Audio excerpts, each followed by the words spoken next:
Sino ba? Hello, hello, mic test. Okay, okay. Thank you.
Hesitant, lost, broken.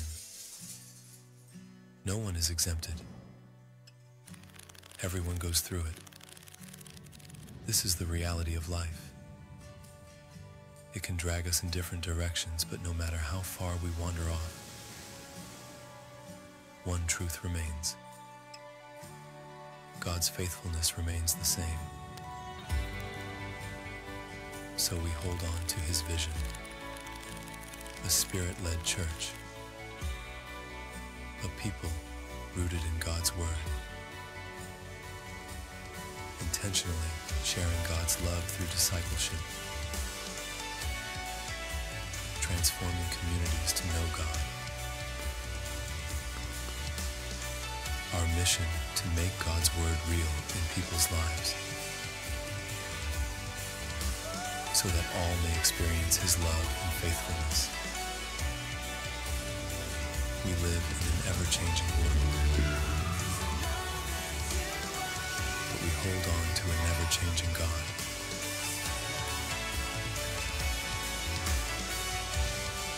Loving God and loving others, transforming people, transforming the world. Good morning, everyone. Good morning! Are we excited to worship God? Amen! Wala po tayong ibang gagawin ngayong umaga kundi worship siya at ibigay sa Kanya ang papuri. Sige po.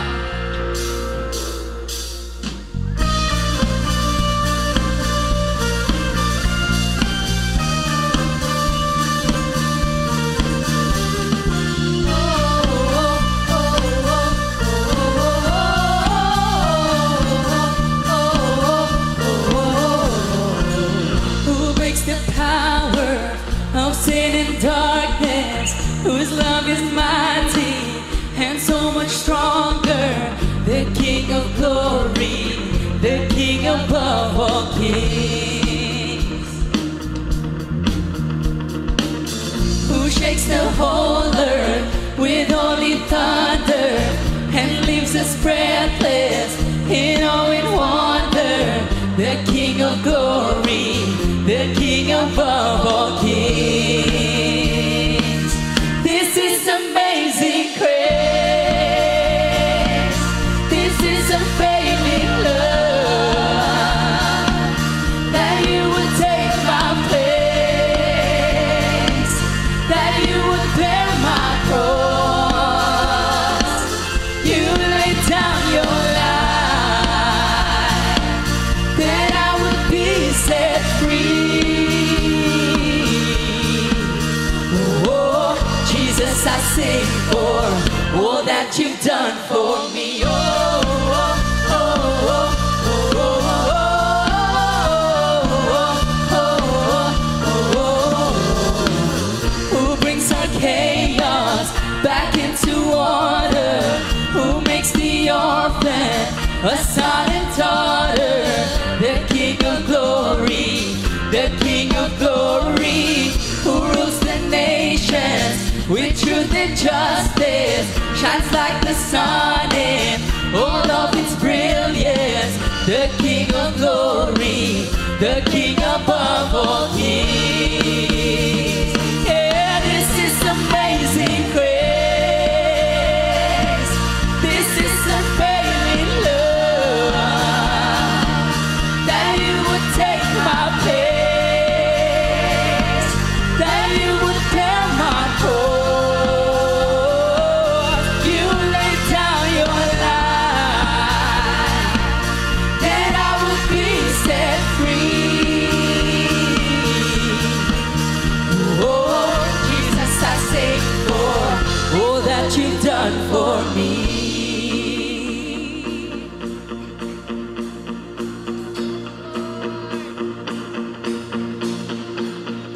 Worthy is the Lamb who was slain. Worthy is the King who conquered the grave. Worthy is the Lamb who was slain. Worthy is the King who conquered the grave. Worthy is the Lamb who was slain. Worthy is the King who conquered the grave. Worthy is the Lamb who was slain. Worthy, worthy, worthy. Oh, this is amazing grace. This is unfailing love, that you would take my place, that you would bear my cross. You laid down your life, that I would be set free. Oh, Jesus, I sing for this is amazing grace. This is unfailing love, that you would take my place, that you would bear my cross. You laid down your life, that I would be set free. Oh, Jesus, I sing for all that you've done for me. Oh, oh, oh, oh,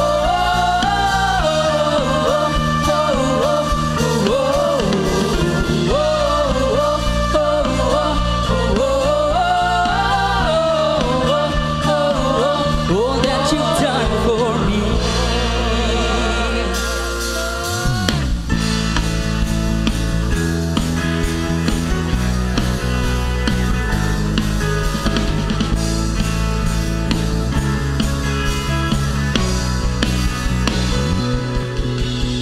Oh, my soul rejoice and make a joyful noise. Sing out, break out, 'cause you believe. Laugh the way you will when you see it all for real. Sing out, break out, 'cause you believe. Sing out, break out, 'cause you believe. Somebody praise the Lord with me, sing out joyfully now.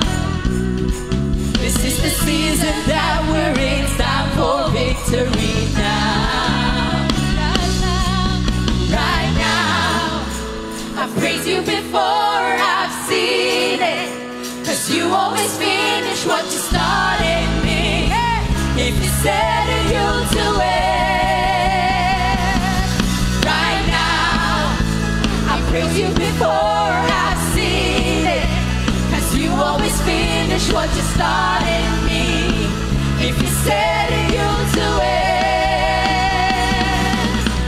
Throw up heaviness and put on hope again. Sing out, break out, 'cause you believe. Come on, church, sing this out. Sing out, break out, 'cause you believe. Somebody praise the Lord with me, sing out joyfully now. This is the season that we're in, it's time for victory now. Right now, I praise you before I've seen it. 'Cause you always finish what you started me. If you said it, you'll do it. Right now, I praise you before I've seen it. 'Cause you always finish what you started me. If you said it, you'll do it. Hey!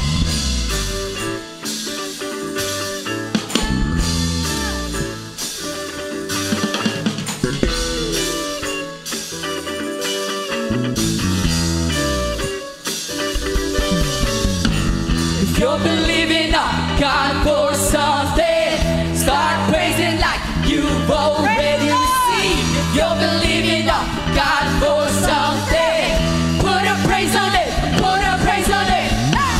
If you're believing on God for something, start praising like you've already received. If you're believing on God for something, put a praise on it, put a praise on it.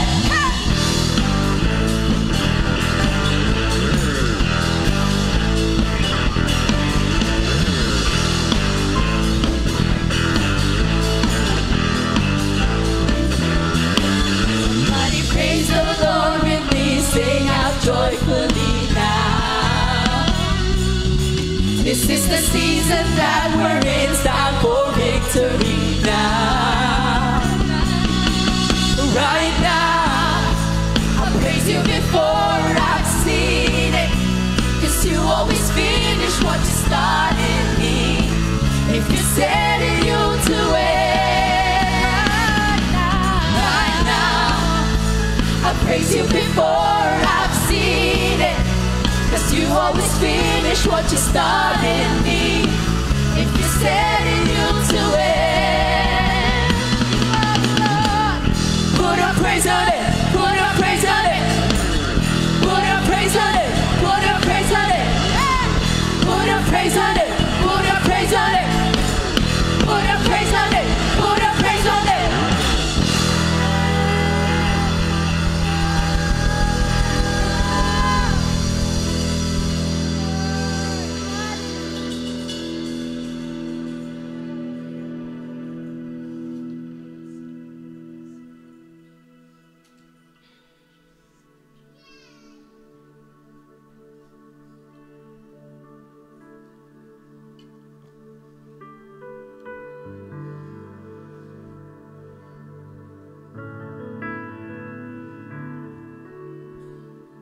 Romans 11:36 reads, "For from him and through him and to him are all things.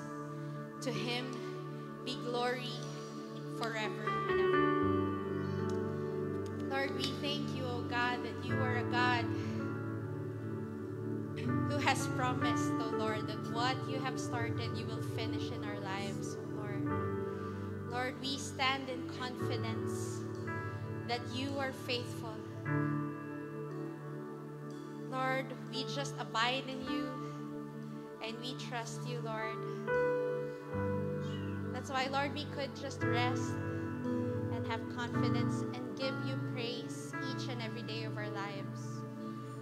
So today, Lord, accept our worship, O Father.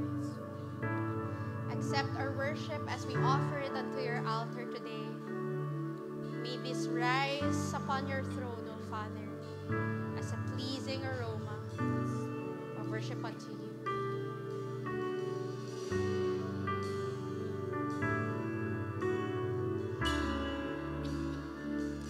I lift my voice to sing of your goodness. I lift my voice to sing of your love. I lift my voice to sing hallelujah. Jesus, our Savior, you're worthy of it all.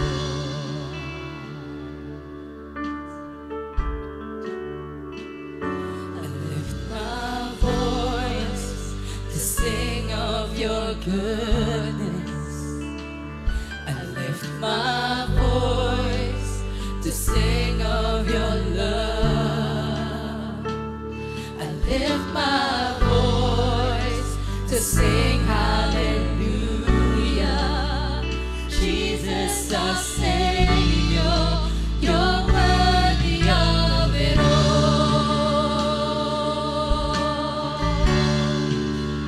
We give you the highest praise. We give you the highest praise. We give you the highest praise. Jesus, our Savior, you're worthy of it all.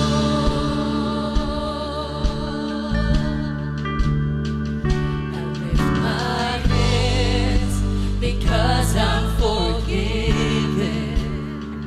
I lift my hands because I'm set free. I lift my hands, a sign of surrender. Jesus, our Savior, you're worthy of it all. We give you the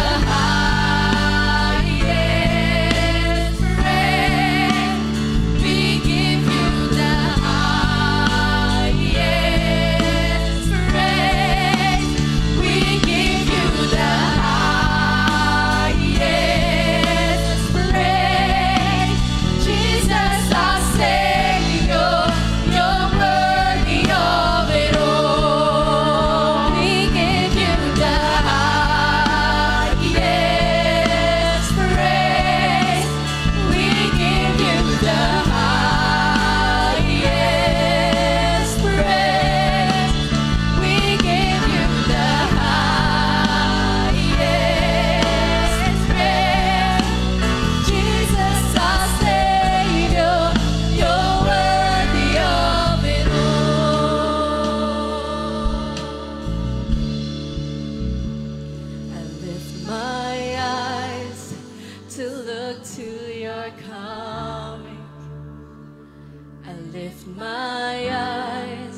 Then I looked and I heard around the throne and the living creatures and the elders the voice of many angels, numbering myriads of myriads and thousands of thousands, saying with a loud voice, "Worthy is the Lamb who was slain to receive power and wealth and wisdom and might and honor and glory and blessing."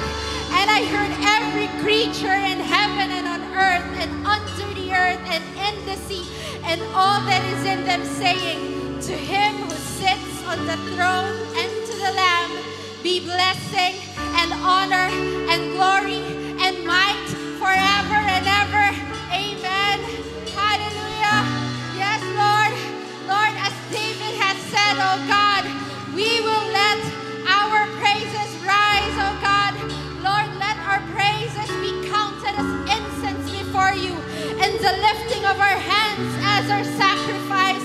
Oh God, today, Lord, we join the angels in heaven. We join the saints in heaven. We join the elders. We join the thousands in heaven, giving glory to the one and only God on high. We join them and praise and give glory.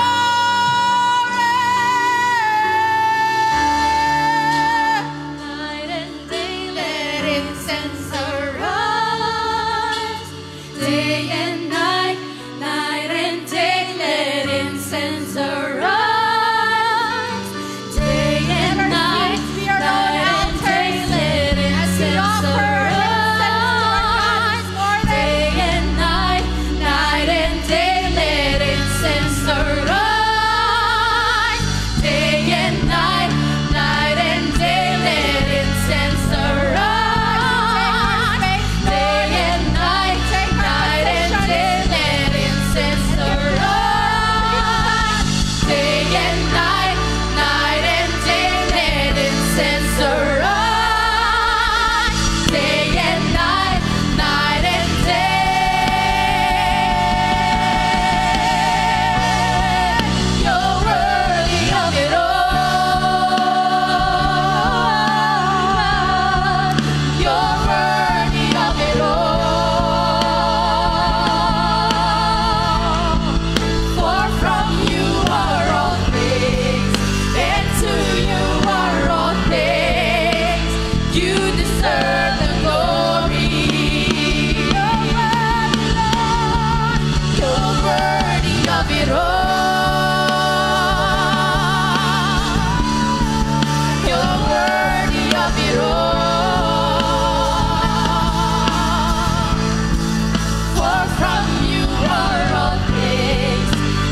for everything, O Lord, that has happened in our lives, O God. Lord, everything is from you, O Lord. And Lord, everything that we do, everything that we have, O Lord, is to you, God. Lord, you truly deserve the glory, O Father. From the beginning to the end, you're the Alpha, you're the Omega. You're the first and the last. In every minute and every day of our lives, Lord, we see you working. We see you being with us, oh Father. And Lord, we truly, truly thank you for everything that you are, for your love, for your peace, for your strength, for your victory, for your healing, for your provision, for your protection, for your guidance, for everything, oh God. We truly give you all the glory. As one church, we praise you, we worship you, and we give you all the honor, glory, blessing, power, might that you deserve. In Jesus' mighty name, we pray and we celebrate. Amen and amen.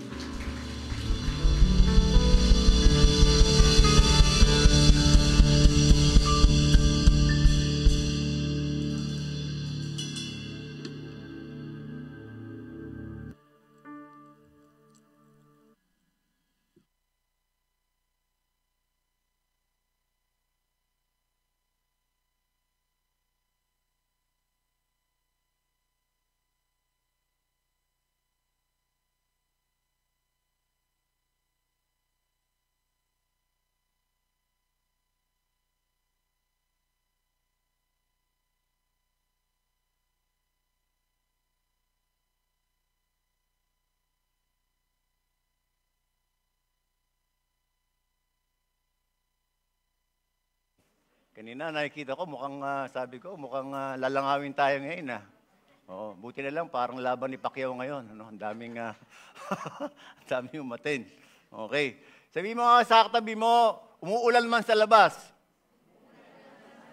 Sa loob, uulan ng pagpapala. Yes. Naniniwala ba kayo doon?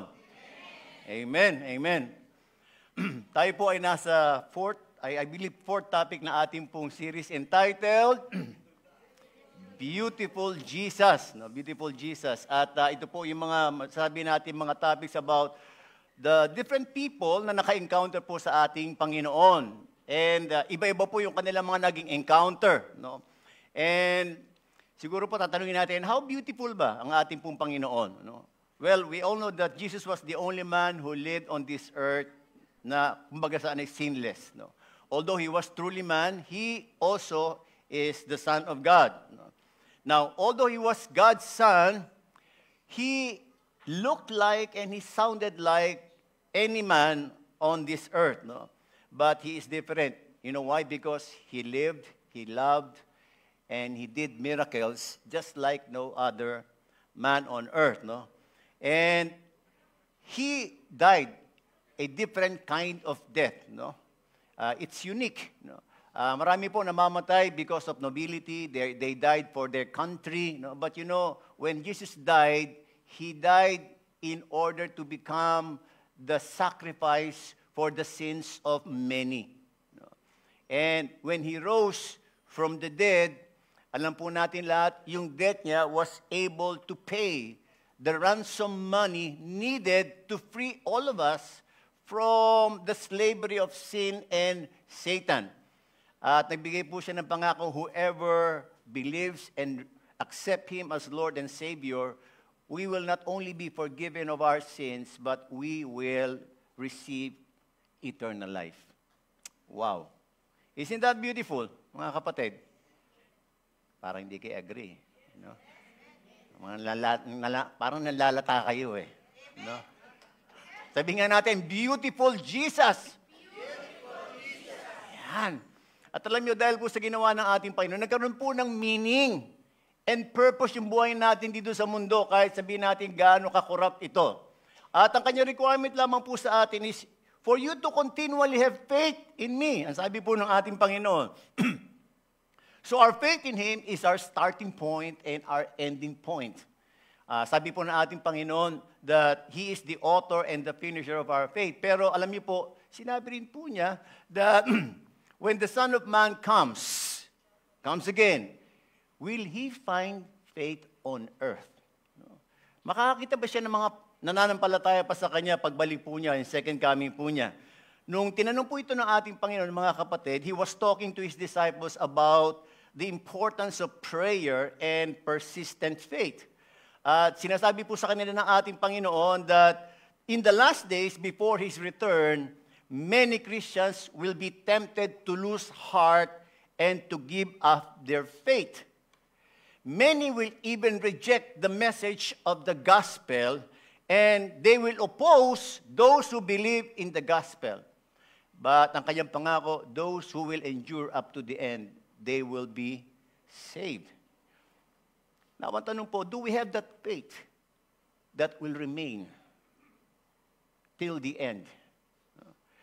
I believe, mga kapatid, if that's how important faith is, I believe it's much more important na malaman po natin ano po talaga ang tunay na ibig sabihin ng pananampalataya. Tayo po kasi meron tayong mindset. No? We have a mindset about faith na ang pagkakaroon daw po ng faith ay pagkakaroon ng matibay na assurance, paniniwala that whenever we come to God in prayer, just believe that you will receive what you ask for and you will receive it. Yun po yung ating pananaw sa pananampalataya. Hindi ko po alam kung lahat po tayo ganon. So, ang ating pong pananampalataya parang nakadepende sa answered prayer. So, the more answered prayers we have, the stronger our faith. Ganun po yung ating pagkakaalam. Ganon din daw po mga kapatid, yung same word na para do sa word natin sa persistency. No? Sa atin po, pag sinamahan daw po natin ng persistency yung ating pananampalataya, sigurado daw po tayo may posibilidad na mas ma-answer ng Diyos yung ating mga panalangin. Ano?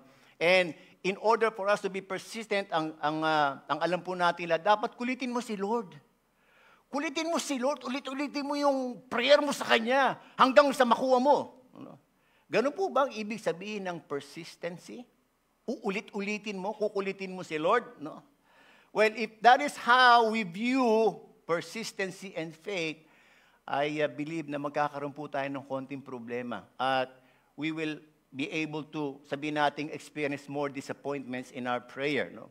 Yung topic po natin today will, address yung pong sinatawag nating clarity in understanding. Ito pong dalawang element na ito kailangan po natin sa ating pong journey. No?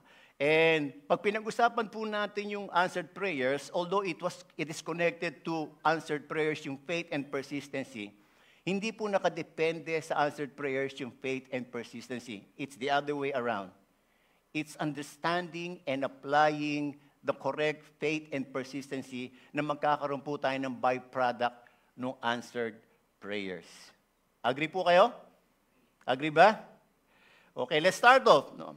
Dito po sa may Matthew 15, ating pong tatalakayin ay manggagaling sa may Matthew 15:21. Sabi po rito, and Jesus went away from there and withdrew to the district of Tyre and Sidon, and behold, a Canaanite woman from that region came out and was crying, "Have mercy on me, O Lord, Son of David. My daughter is severely oppressed by a demon." Bago po tayo magpatuloy, ay manalangin tayo. Ama namin sa langit, maraming salamat po. Dalangin po namin, bibigyan buhay mo po ito sa pamamagitan ng banal mong Espiritu. At Lord, mararanasan po namin ang presensya mo that you will even speak to our hearts individually, Panginoon, kung ano po yung ninanais mo na matanggap po namin sa umagang ito. Be with us, O God. This is our prayer in Jesus' name. Amen. Ang titulo po ng aking sermon is this. No? Pakibasa nga po, 1, 2, 3.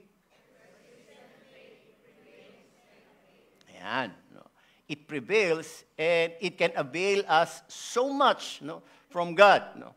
Konting history lamang po, ang ating pong, ano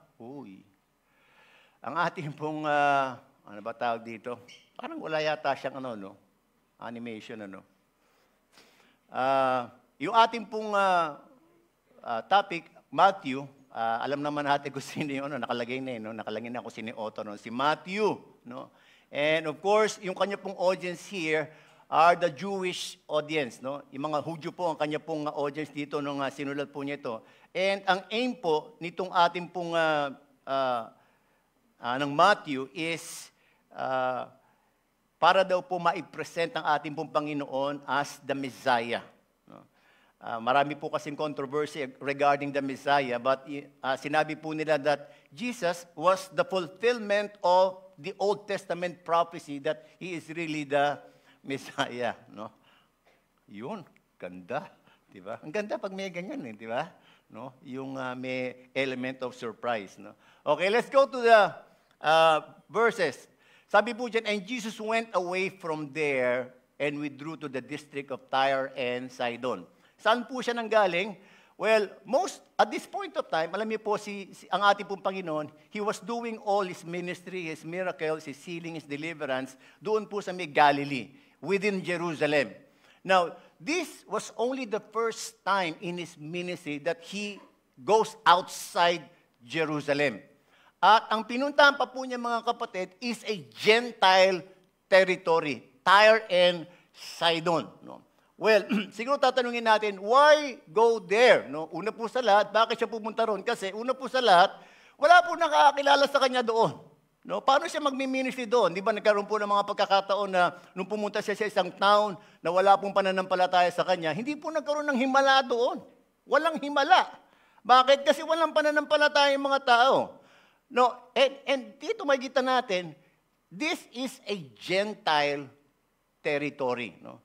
Pangalawa po, mga kapatid, to be there sa Tyre and Sidon, it will take you 50 miles. How many kilometers is 50 miles? Siguro mga 100 plus. No? 100 plus. No? At in their time daw, mga kapatid, yun daw po mga Hudyo, a person can only travel 20 miles per day. Kasi walking lang po sila, wala silang Grab during that time. Okay, so to reach Tyre and Sidon, it will take you 2 whole day travel walking. No? So medyo mahirap, ano? And bakit maghihirap ng ganun yung ating Panginoon kasama yung kanyang mga disciples? Well, we do believe that whenever Jesus Christ do something, He always has a purpose. Amen po ba yun? Hindi po siya gagawa ng isang bagay na wala po siyang layunin. And true enough, sabi po diyan, and behold, no? Ito na ba yun? Yung kanyang rason kung bakit siya nagpunta doon. A Canaanite woman from that region came out and was crying, have mercy on me, O Lord, Son of David, my daughter is severely oppressed by a demon. No? Hindi ko po alam kung sino po nakaranas dito ng mga poses ng demon. Meron ba rito? na nakaranas o nakakita kayo ng possessed ng demon. Nakalagay diyan severely oppressed by the demon. Hindi po natin alam kung gaano po ka-severe, pero I do believe that because of yung action po ng woman na ito, alam natin lahat it's very bad. And para nakikita yan that the devil is destroying the life of her daughter. And so, in desperation, ang sabi po dyan, she cried out. No? Ang medyo problema ko lang po rito, mga kapatid, parang pinagsabay niya yung pag-iyak at saka pagsigaw. No? Umiiyak ka tapos may sinasabi ka. No? Gusto ko sana magkaroon ng contest dito na sasabihin niyo yung have mercy on me, O Lord, Son of David, na umiiyak kayo, na maganda pa rin kayo. Ang pangit nun, di ba? Kapag umiiyak ka, tapos, parang hirap pagsabayin nung umiiyak ka. Tapos sumisigaw ka. No? Pero yun po yun no? Well, one thing we can observe here, nakalagay po dyan, Canaanite woman. Ano? Gumamit po si Matthew ng very old term, Canaanite. Kasi si Mark, ang ginamit po niya, Syrophoenician woman. Well, when we talk of Canaanites, these are the ancient enemies of the Jews, no? And they were considered as depraved and sinful, no? So, nung sinabi po ni Matthew that woman is a Canaanite, she was not only not included in the tribe of the Jews, but she is also a Gentile 10 times. Ganon. Ganon kagrabe yung ibig sabihin ng Canaanite during that time. No? And so ano po yung sinabi nung Canaanite?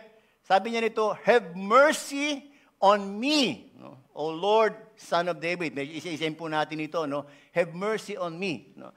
Well, I do believe that when we talk of mercy, this is something that, because you have done a bad thing, you are asking na hindi ipataw sa iyo yung kaparusahan ng bad thing na yon. Yun po yung ibig sabihin ng mercy. And that is what the woman is asking. No? Alam niya makasalanan siya, pero she is asking for something that she don't deserve. No? And she knows that. Have mercy on me. And ang sinabi po niya, sinitong po niya, O Lord. No? O Lord. And the Lord, in calling Jesus as Lord, she is acknowledging that Jesus has certain power. Has certain power in order to free her daughter from the slavery of the devil. No? Now, ang tanong po natin, paano niya kaya nalaman? No? And siguro, paano niya kaya nakilala na si Jesus yun? Yung tinatawag niya. Kasi first time lang po pumunta ng ating Panginoong Jesus doon. No? And sinabi po niya, Son of David. No? Yung Son of David po, alam natin lahat, is a term that is very connected to the Messiah. No? Kasi po, kapag ikaw po ay sinabing Son of David, you are para bang in the generation of David. And ito po yung parang pinrophesy sa sa Old Testament na siya yung magiging promised Messiah. This Son of David was a controversy doon po sa may Israel. Ano? Kasi alam natin lahat that yung pong mga Israelites, yung mga Jews, hindi po nila tinanggap ang ating Panginoon as the Messiah. Especially yung pong mga teachers of the law. No? Well, siguro on the part of the woman, siguro meron siyang assumption that if she will be able to address Jesus Christ the right way, that is the right way, parang magic word ito at makukuha niya yung gusto niyang hilingin sa kanya. No? Parang sa atin, di ba? Whenever we pray, di ba? Meron tayong magic word na binabanggit. Ano yung magic word natin? Lakasan natin. Ano yung magic word? Yun. Di ba? Pag may in Jesus name, sigurado yan. No? Matatanggap natin yung ating hinihiling. No? Okay. So, yan po yung ginawa. No? Pero ano po yung naging how do you respond? No? Ano po yung naging response ng ating pong Panginoon? Nasabi niya, pakibasa nga po, 1, 2, 3. Hindi nagsalita. Dinedma yung babae. Well, it's a culture to them na hindi dapat nakikipag-usap po yung mga lalaki sa babae, especially pag Gentile. No? Kaya lang, may pangangailangan ito eh. Kilala natin ang ating Panginoon, it's very unlikely sa kanyang karakter kasi alam natin lahat, sa ating Panginoon, pag may lumalapit sa kanya may nangangailangan, palagi siya nagbibigay kagad ng sagot. No? Hindi mo na siya kinakailangan pilitin. No? Well, pwede sabihin ng babae, napaka-cold naman ito. Ito ba talaga yung Messiah? No? And siguro pwede sabihin niya, kung ayaw mo, wag mo. Pwede sabihin niyo, di ba? Pero alam niyo, because of the desperation that she had para sa kanyang daughter, yung po mga rejection na ganyan, it will not stop her. No? And so ano po ang ginawa niya? Ayaw mo akong kausapin, kukuha ko ng mga padrino. Ayan. So ang ginawa po niya, sino kaya rito yung kanang kamay niya, yung mga PSG na, kasi may kasama siyang 12 eh. Sino kaya rito yung kanang kamay niya? So nilapitan po niya isa-isa. Yung mga disipulo. Sir, pwede po ba? Parang awa niyo na, tulungan niyo po ako. Yung kasing master niyo, hindi ako sinasagot eh. Hindi ako kinakausap eh. Pwede po ba pakiusap lang? Pakikausap naman po. Sabihin niyo po, parang awa naman, tulungan naman ako kasi yung anak ko po, nangangailangan. Please po. No? So, hindi ko alam kung ilan yung nilapitan niya. Kaya yung mga disipulo, sabi sa ating Panginoon, and his disciples came to Jesus and begged him saying, send her away, for she is crying out after us. Ayan. Lord, nadudumihan ang luha niya, tsaka uhog niya yung aming mga laylayan eh. No? Paalisin mo na siya. No? So, actually, ang sinasabi po ng mga disipulo sa kanya, hindi pa alisin eh. Parang sinasabi ng mga disipulo sa ating Panginoong Yesus, bigyan mo na yung kailangan niya. Para umalis na yan, para tumigil na. Kasi gumagawa ng eksena, nakakahiya eh. Di ba? Biro mo na, sisigaw, habol sa kanila. Di ba? Parang eksena. And so, Jesus broke the silence at nagsalita po siya. No? Kaya lang, nung nagsalita po siya, hindi po siya nagsalita directly doon sa babae. Ang kinausap po niya, yung kanyang mga disciples. So parang ganyan eh. Andyan yung babae. Sinabi niya, I was sent only to the lost sheep of the house of Israel. Yeah? Pero I'm sure, nung sinabi po niya sa mga disciples na yun, narinig ng babae yun. Diba? So, una, nagdedma siya. Pagkatapos, nagsalita nga siya, kaya lang parang parinig lang. Nagparinig sa babae para siguro, para tumigil ka na. Yan yung answer. No? Pero hindi sinabi po ng ating Panginoon sa kanya. No? So, parang sinasabi ng ating Panginoon, sinabi niya sa mga disciples, hindi ko pwede ibigay sa kanya yung hinihiling niya eh. Kasi hindi siya Hudyo eh. Hentil siya eh. Yung ministry ko, para lang sa Hudyo. Siguro tatanungin ng mga disciples niya, ba't tayo napunta rito? Di ba? Ba't tayo napunta rito? Ano yung purpose? Ba't tayo napunta rito? Kung di naman kayo magagawa ng milagro. No? So, siguro po sa atin din, hindi ko alam kung in application lang, nagkaroon po ba tayo ganoon ng sabi natin mga situation na kung saan para bang feeling natin, no, hindi malakas yung ating pananampalataya, kaya kumukuha tayo ng mga padrino. Yeah? Tayo kay St. Peter, tayo kay St. Jude. No? Usually sa atin, ang ginagawa natin, punta tayo doon sa feeling natin malakas kay Lord. So, pumunta kay Pastor Paul, kay Pastor MJ, di ba? Pastor, pwede bang pakipray naman? Di ba? Kasi parang feeling nila, hindi malakas yung faith ko eh. Siyempre, pag ang nag-pray, yung malakas yung faith, baka sagutin yung panalangin ko. Ginagawa pa ba natin yan hanggang ngayon? Ha? Hindi sumasagot, oh. Hindi kayo. Para feeling natin, mas maraming pastor ang nagpe-pray at mga elders, mga intercessors, masasagutin ng Panginoon yung panalangin natin. Meron ba tayong ganon? Ha? Meron ba? Pwede. No? Parang hindi kayo nasagot eh. No? Okay. Is there such thing as malakas sa Lord? Ha? There is no such thing as malakas sa Lord. As long as you have the faith that is needed, mga kapatid, you can go directly to God. And you don't need, no? Well, okay naman po yung gano'n, hindi naman masama yung gano'n, pero wag po natin maging mindset yun na para mas marinig ako ng Panginoon, kinakailangan ko ng padrino. Hindi po, mga kapatid. Ang sabi nga ng ating Panginoon, if your faith is small as a mustard seed, no? Pwede pong mangyari yung hinihiling natin, ano? Now, ito po yan eh. No? Earlier, ang rason kung bakit pumunta yung babae sa ating pong Panginoon is because of her need, of her desperate need. No? It was not because he was after Jesus. He was after the answer to her problem, the healing of her daughter. No? Pwede daw po tayo maging desperate to get answered prayers from God. But it doesn't necessarily follow that our faith had already been established firmly on Him. Hindi daw po lahat ng lumalapit sa Diyos, firmly established yung kanilang pananampalataya. It's just that they have run out of options. Minsan kasi, halimbawa, sinabi na ng doktor, may tanin na yung buhay mo, no? Iwi mo na yun sa bahay, di ba? Tapos may narinig ka, meron dong albularyo na nagpapagaling eh, di ba? So punta ka sa albularyo, baka sakasakali, kasi di ba?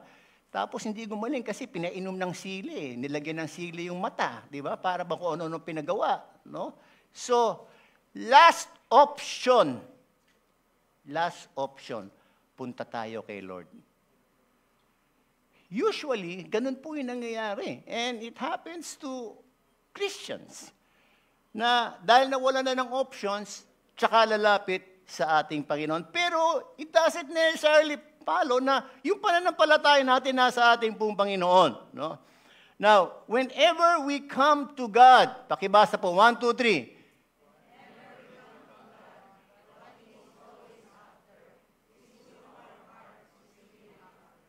Ayan.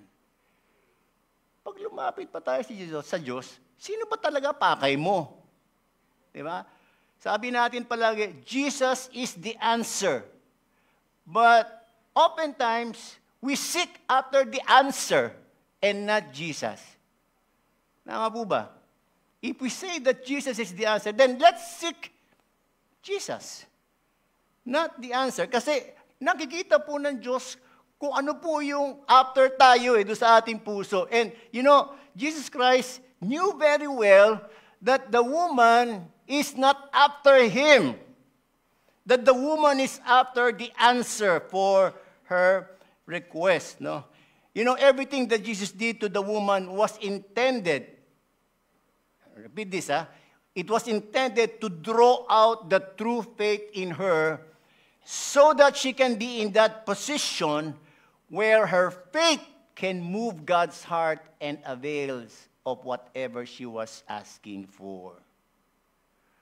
Yun po yung intensyon ng ating Panginoon. Hindi po siya nagiging cruel do sa may woman. He would like to draw out, that true faith, no? And we don't have to seek answered prayers from God because it's already a byproduct of our true faith in Him. Kapag meron po tayong tunay na pananampalataya sa Diyos, byproduct na lang po yung mga answered prayers because true faith is a firm conviction of trust in God and in His Word. But it is rooted doon po sa ating personal knowledge of who He really is. The more we know God, the stronger our faith becomes. So, relationship with God and knowing God is the very core of faith, not answered prayers. Pag wala po tayong kakilanlan sa ating Diyos, no? Imposible po, at sa kanyang salita, imposible po na magkaroon tayo ng tinatawag nating pananampalataya na kailangan natin para masagot po yung ating pangangailangan.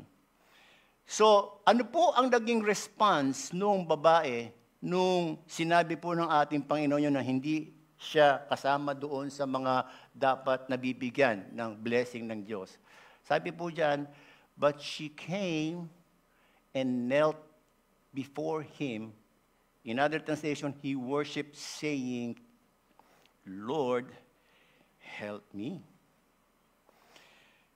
So, sabi po dyan, lumuhod at sinamba ang ating pong Panginoon.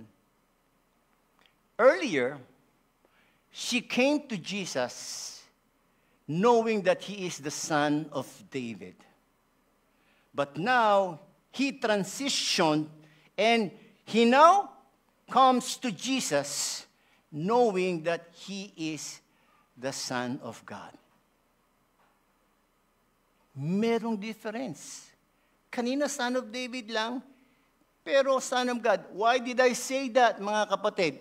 Marami pong account sa Bible na kung saan yung mga disipulo po ay naggagawa ng mga milagro at yung mga tao po lumapit sa kanya, they worship. Yung mga tao winorship yung mga disciples. Ano sinasabi ng mga disciples? Stand up! Don't worship us! We are not God! Pero ano nangyari? Nung lumuhod yung babae sa ating Panginoon, sinabi ba ng ating Panginoon, stand up! Don't worship me! I'm not God! Hindi. Jesus received the worship nung woman. Why? Because Jesus is God. And so, kanina, the woman was after the answer. But now, he was after Jesus as the Son of God, and she gave the worship that Jesus deserved. No? Yun po yung kanyang ginawa. No? Now, yung pong sinabi niyang, Lord, help me, is a way by which she's saying to Jesus Christ, hindi niya na sinabi na, Lord, help me, my daughter is ill, my daughter is being possessed by the devil. Hindi. Ano yan, paulit-ulit? Di ba? Paulit. Hindi po ganun ng Diyos. Ayaw niya naman papaulit-ulit. Hindi po ganun yung persistency. Ang sinasabi po ng babae rito, Lord, help me the way you would want, the way you know how you can help me. Merong kasamang submission na to eh. Whatever you deem best to help me, then help me. So she set aside her need and she gave her full attention sa ating pong Panginoon. Now, ito po pinaka-very interesting dito eh. Yung sinabi ng ating Panginoon after na winorship siya nung Canaanite woman.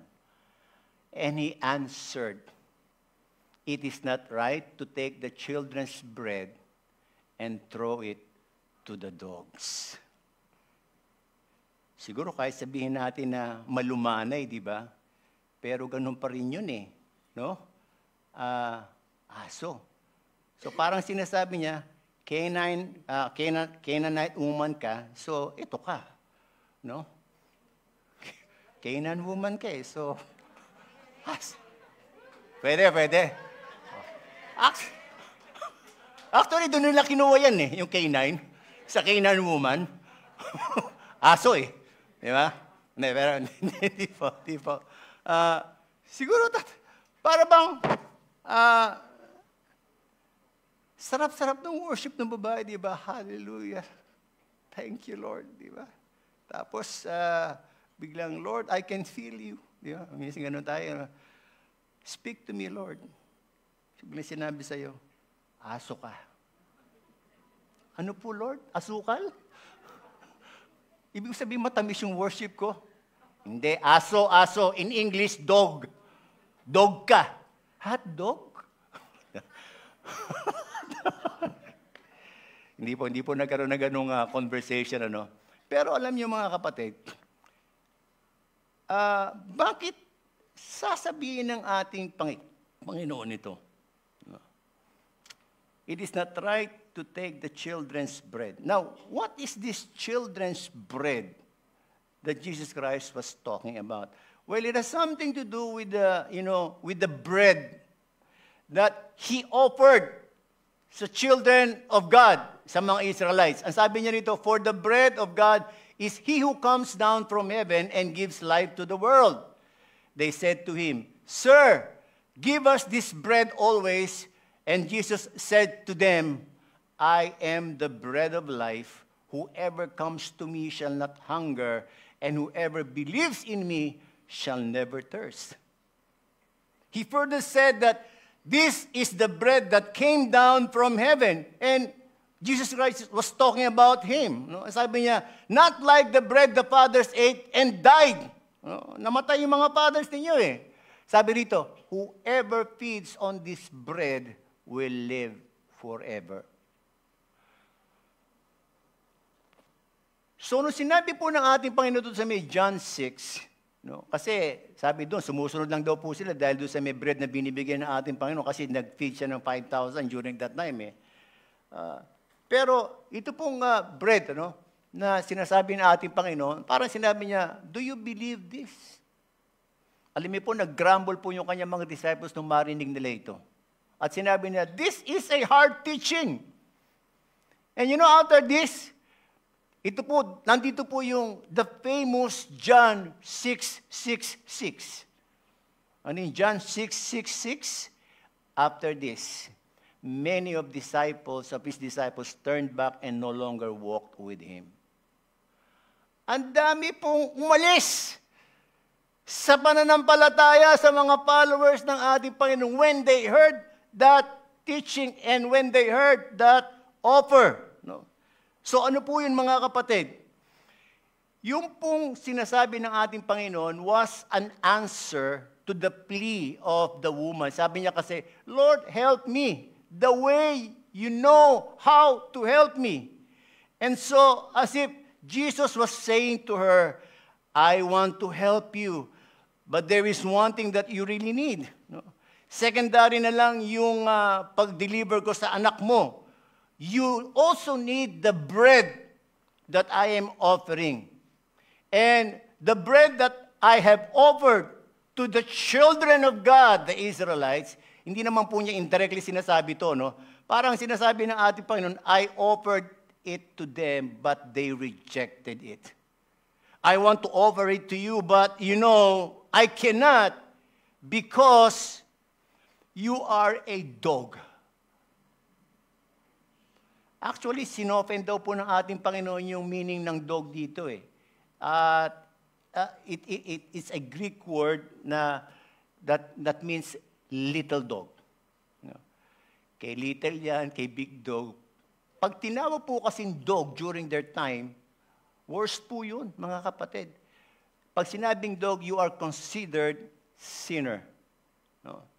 How about in our generation? Pag tinawag po ba tayong aso ngayon, ano po ang magiging feeling natin? Ha? Is it worse?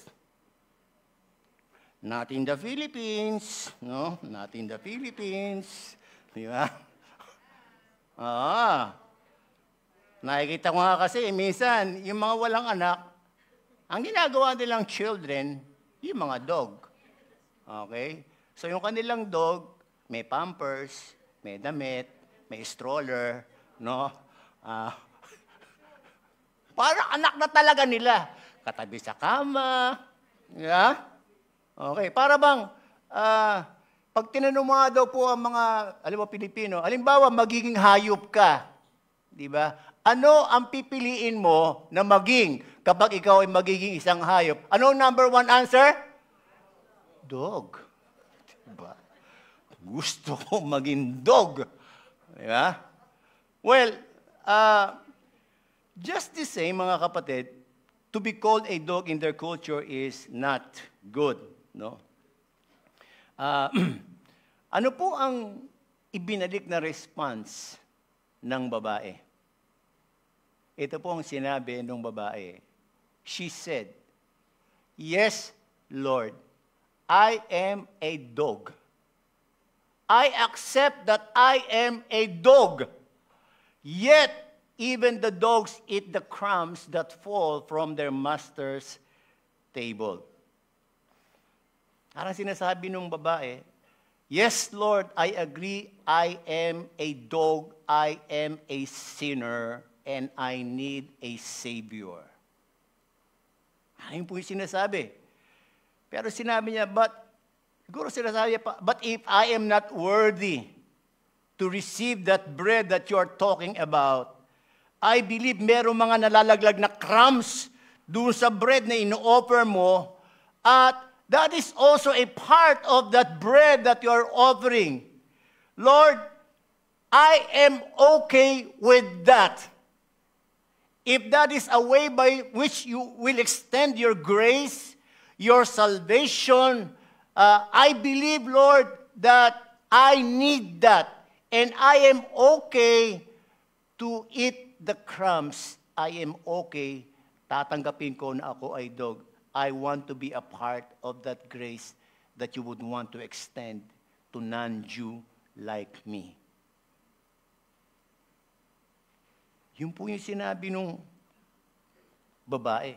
So the supposed to be children of God rejected the bread that comes from heaven. And here is a Gentile woman, non-Jew, hindi po masyadong kilala ang ating Panginoon. Hindi niya alam technically ano yung bread of life na sinasabi, but she had that faith to believe that what Jesus Christ was talking about is what she need at that moment.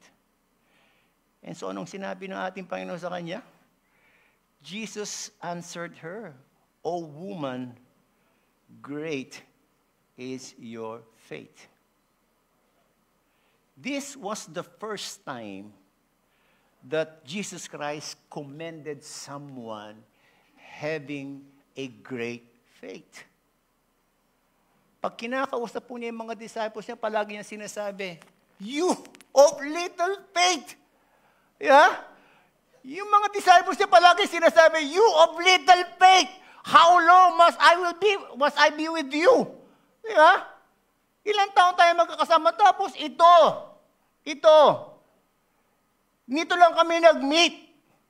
Nung sinabi ko yung about the bread that I'm giving you, she said, okay na sa akin kahit yung crumbs ng bread.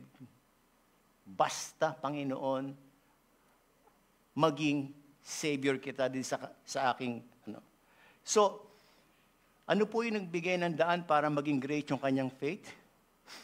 She was not part of the chosen children of God, no. But that bread na in-offer po ng ating Panginoon, she believed that it was the very thing that she needed at that moment. Salvation of her soul, eternal life, and she now became a daughter of God. No. Well, I do believe that what was done for her was beautiful. Amen. It was a beautiful scenario, mga kapatid. No? Biro mo isang taong bagong kakilala lang ang ating Panginoon, nabigyan ng pagkakataon para siya po. Sabi kasi dyan, great is your faith, be it done for you as you desire. No? Pwede kasi isipin natin, na yung binabanggit ng Panginoon dito, be it done for you as you desire, is yung kanyang hinihingi kanina. Di po ba? Pwede. Pero pwede rin na this is pertaining to the plea of the woman, Lord, help me. And, Jesus Christ gave her what she really needs. So yung persistence po ng woman, she was able to get it. And the one thing that she thought was very important, the healing of her daughter, was not really the one thing that matters to Jesus. Jesus wanted her to receive eternal life. No? Yung persistence po niya ang nagbigay daan para matanggap niya ito. Now, when we talk of persistence, it's not about repetitive petition na para bang kukulitin mo yung Diyos doon sa request mo. Uulit-ulitin mo hanggang sa makuha mo. Hindi po ganun ang persistence. Persistence is not about repetitive petition, but it's an inward desperation that seeks after God as the only answer to all our petitions.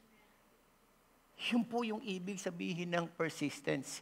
It has nothing to do with verbal declaration, but it's an inward desperation that seeks God only. Now, yung pong istorya nitong Canaanite woman na to is not far from our own story. Tama po ba? I believe we all had an encounter with God. And iba-iba po yung ating naging encounter sa ating Panginoon. And maybe the first time we encountered God, siguro punong-puno tayo ng problema. Parang feeling natin, lubog na tayo doon sa problema natin. Parang nawawala na tayo ng pag-asa. Parang nawawala na tayo ng, we are groping in darkness and we cannot see the light, no? And so, we go to God because we thought that it is God, in God, that we thought that we will be able to see the answer. And so, we go to God to get the answer for our need, no? And our focus, of course, yung una is on the answer, no, ng ating pong Panginoon. But then, I do believe we encountered Jesus in a very special way. And when we encountered Jesus, we came to realize that He is the real thing that we need in our life. Through the Holy Spirit's conviction, alam natin lahat, na ipakita ng Diyos sa atin yung ating depraved situation, na tayo po ay makasalanan. Hindi po natin kasi po pwede makita yung kasalanan natin without, the help of the Holy Spirit. But lahat po tayo, nakita natin yon. We were convicted by the Holy Spirit And we saw ourselves as a sinner needing a Savior. And we realized that putting our whole faith in God, in Jesus, was the real and only answer to all our problems. Alam niyo po, hindi po alam nung Canaanite woman is this thing, that Jesus traveled 50 miles only for her. He traveled 2 days just for that one Gentile woman. Because Jesus wants to draw out in her the faith that she needs.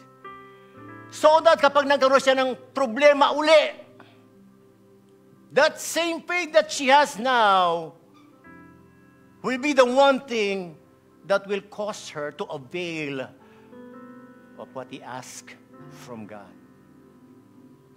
Now, if God has done that for a Gentile woman na wala pong relasyon pa sa kanya, how much more to us?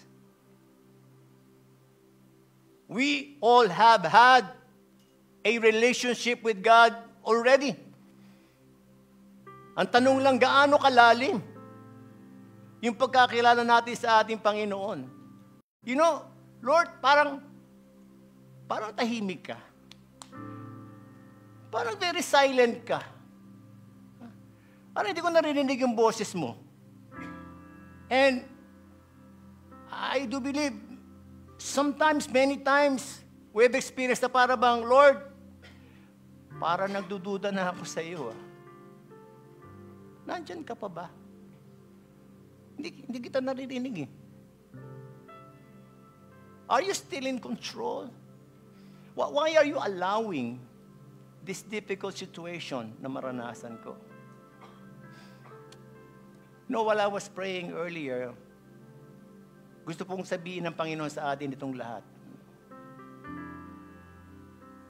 Kung nakakaranas man daw po tayo ngayon ng mga problema and we are groping in darkness and we can see the light. And parang feeling po natin Lord, hindi ko marinig yung boses mo I'm about to give up. I'm starting to doubt you.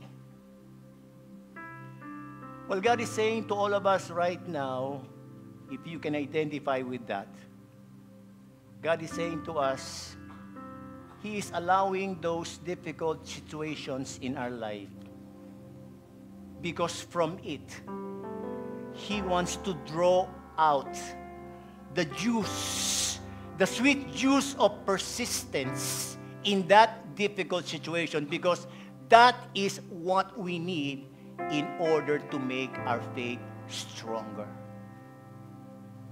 So sinasabi ng Lord sa atin, you don't seek answers. Don't seek solution. But seek me. Seek God. Worship Him.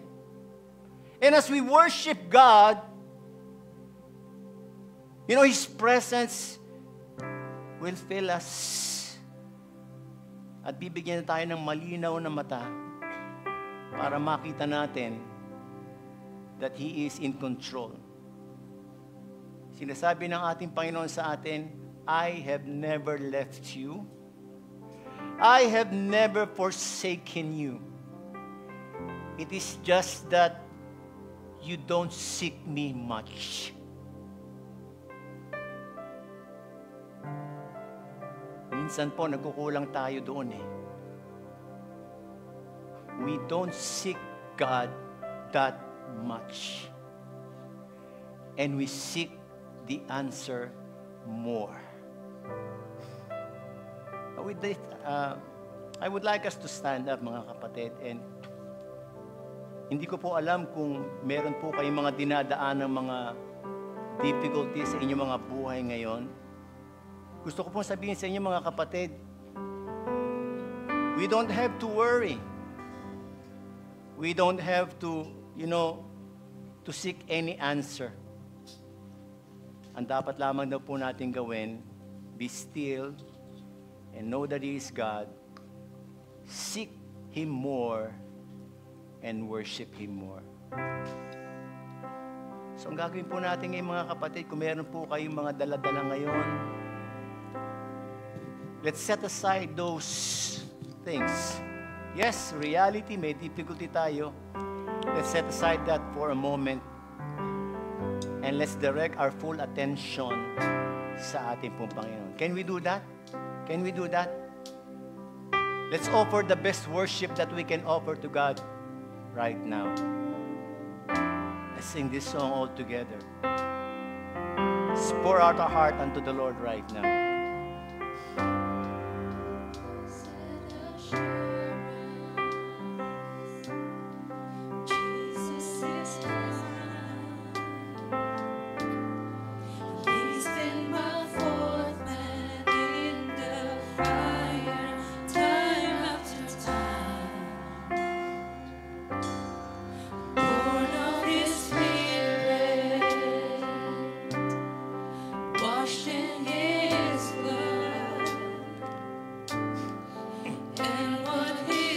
Come on, let's pour out our hearts unto the Lord right now. Let's worship Him.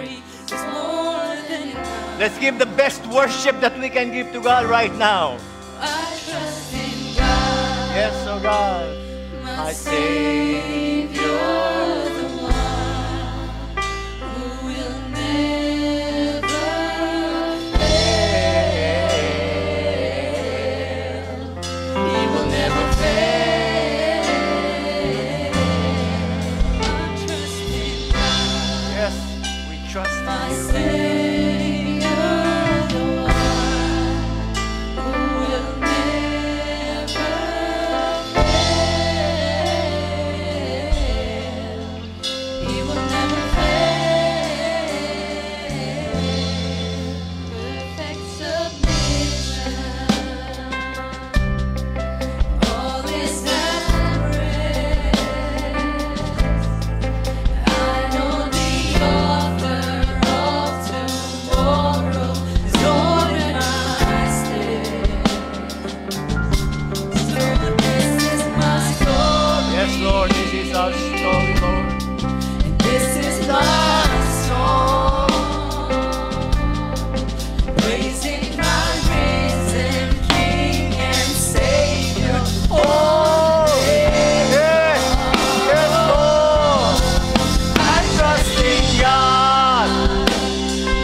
Let's seek Him more. Let's seek the Lord more.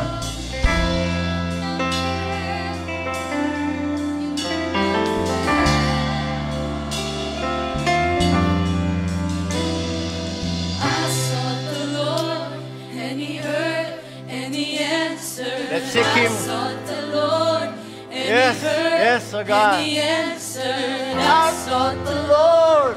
And He heard, and He answered. That's why I trusted. Yes. That's why I trusted. I sought the Lord. And He heard, and He answered. I sought the Lord, and He heard, and He answered. I sought the Lord, and He heard, and He answered. I sought the Lord, and He heard, and He answered. I sought the Lord, and He heard, and He answered. I sought the Lord, and He heard, and He answered. That's why I trusted. That's why I trusted. I sought the Lord,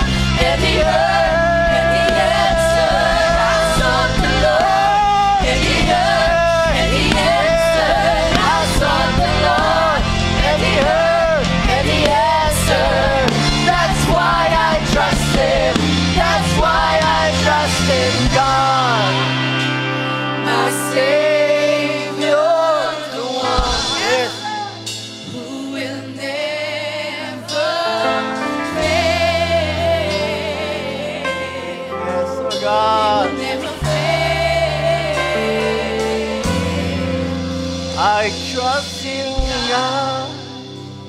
My Savior, the one who will never fail. He will never fail. I trust in God. Oh, yes, Lord. You're so beautiful, Jesus. You have done so much for us, Lord. Kadalasan, Panginoon, nakakalimutan po namin how you have saved us, how you have delivered us in the past. Lord, thank you for reminding us that whenever we come to you, ang tinitingnan mo, Panginoon, sa aming mga puso ay sino yung pakay po namin. Yes, Lord, you are the answer, but most often, Panginoon, we seek after the answer and not you. Panginoon, patawad po kung minsan yung aming pong focus ay nawawala sa iyo. That's the real thing that we need in our life. Lord, hindi po matatapos yung mga difficulties in life. Hindi po matatapos yung mga problema, Panginoon. Minsan, darating sa amin sunod-sunod. But thank you, Lord, that you have reminded us that you allow all of those difficult situations because you want to draw out from us, Lord. You want to draw out from that difficult situation the sweet juice, Panginoon, that we need in order to strengthen our faith. And Father, we welcome that. We welcome that, Lord. Bigyan mo po kami ng tamang response, Panginoon, every time we are in difficult situation. Help me not to forget, Panginoon, that you will never leave us. That you will never forsake us, O God. That you will never fail us, O God, because you are the God who is faithful. And the work that you have begun in our life, Lord, you are faithful to finish it up to the end, oh God. And so, God, we want to thank you. We want to bless you. We want to worship you, Lord. Thank you, Father. Thank you, Lord Jesus. This is our prayer in Jesus' name. Amen. Amen.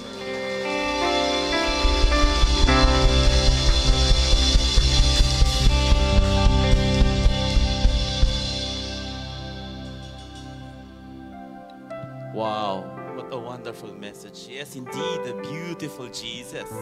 And of course, thanking our pastor for delivering a very beautiful word today. Amen. Sige po, tayo dadako sa ating tithes and offering. Meron po tayong mga envelope na whites po nandyan sa tapat ng ating mga chairs. And there are means to give also. And we will flash the BDO account later. Sige po, let us pray for our tithes and offering. Hallelujah. Thank you, Lord Jesus. Indeed, you are a beautiful God. Salamat, Panginoon, sa pagpapala. Thank you, Father, for all the privilege and for all the opportunities that we're having sa aming buhay, mula sa aming buong pamilya, sa aming simbahan, Panginoon. Salamat, Lord God, na gagamitin mo ito, Panginoon, sa pamamagitan ng pagbibigay namin. And of course, our offering, Lord God, and may it be an aromatic offering mula po sa aming mga puso, Panginoon. And thank you, Lord, for our generous brothers and sisters who are continuously giving and offering for you, for the furtherance of our kingdom. Maraming salamat, Lord, na patuloy mong i-bless yung gawa ng aming mga kamay. Most especially yung puso namin na willing magbigay, Panginoon. And let the people, from the leadership down to the teams, operations po na aming simbahan, ay patuloy na magamit ito ng tama, Panginoon. I-guide mo ang bawat isa sa pamamagitan ng pagbibigay namin, Panginoon. Makapagdala po kami ng mga taong maniniwala sa iyo at maka-experience how beautiful God you are.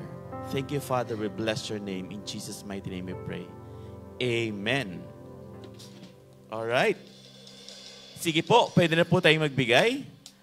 Would like to encourage everyone sa lahat po ng mga merong gustong magbigay ng kanilang praise report and of course yung mga prayer requests in the middle of the box.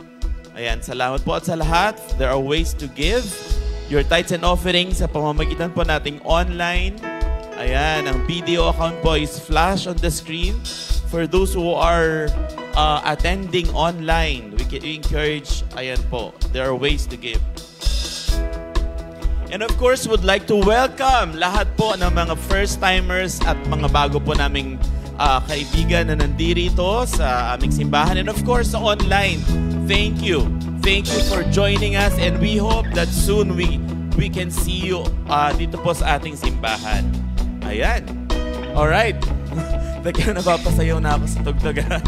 Okay. So for some announcements, ayan, who's excited to attend the effective communication techniques dito po sa ating simbahan at free po ito. And by the way, ang speaker po natin, ang ating Magino at Poging, Brother Jet Bugayon. Grabe. Sino excited to attend that? Alright, this is a 4-week training. The venue is here in the church. Saturdays po ito, 9 to 12 p.m. And then, ang registration po, just approach Sister Weng Moncada at the lobby or yung mga information team po sa ating lobby. And of course, YA Fellowship. YA, we are back for our monthly gathering and this time, it's a workshop session. Alright, so this August 16, 2025 at 2 p.m. here in the sanctuary. Ang theme po natin, ang title is Sana All.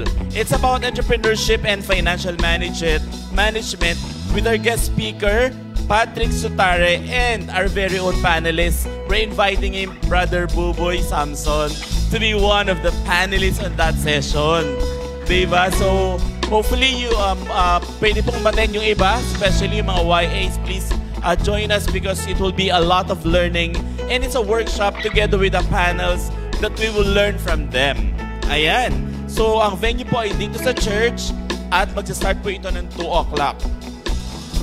For basic biblical counseling, if you're in need of individual, couple, or family counseling, crisis management, crisis intervention, conflict management, and about ministry issues and concerns, or if you want a direction, to be advised by our counselors, our church is holding weekly counseling services in partnership with Back to the Bible Philippines every Friday from 9 a.m. to 3 p.m. And first come, first serve po ito. So please register lang po kay Sister Weng and then we can only accommodate 3 person every Fridays. So lahat po, ini-invite namin and baka may kakilala kayong mga friends din. Let us know sa Winformation team if you want them to refer for this counseling. And we are breaking out on the stigma kapag nagka-counseling ka is meron kang problem. It's not about that. It can also be for the mental health initiative. Alright, so tawagin po natin si Pastor MJ for our benediction. Thank you.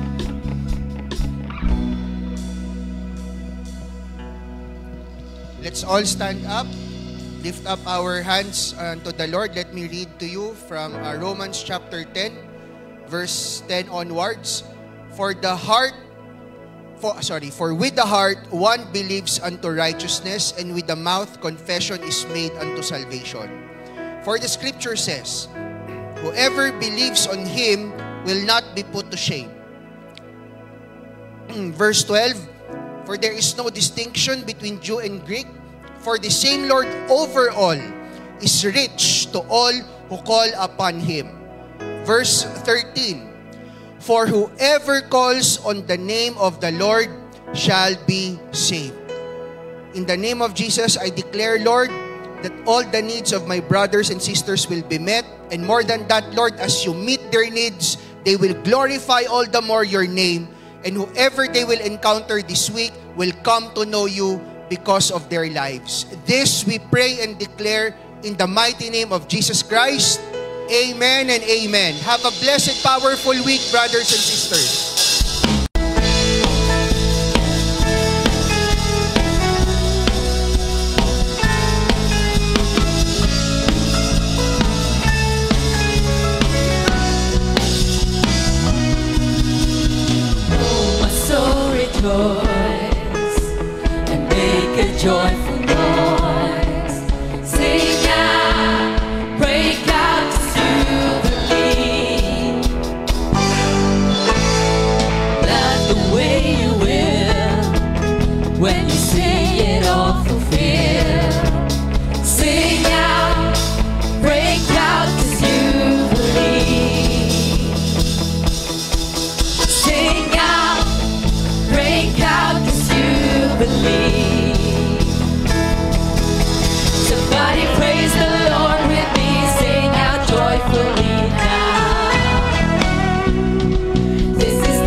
God